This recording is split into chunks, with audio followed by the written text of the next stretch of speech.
I had asked, in my earlier days, I used to go for, when Swamiji would come to Jamshedpur, I was in Kharagpur, I used to go for satsang. So I had asked, I would be asking questions. What question?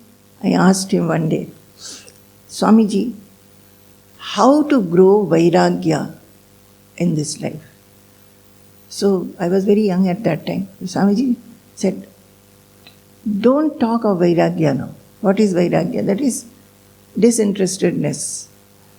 You only concentrate on what God is, what I is, what you will get to hear about it, and have a fondness for that. You will find whatever is not necessary, it will simply drop off. Don't be anxious and tense to know how you will become, how you find meaninglessness, or how you become dispassionate. Don't be anxious. Then again you are increasing another point in anxiety.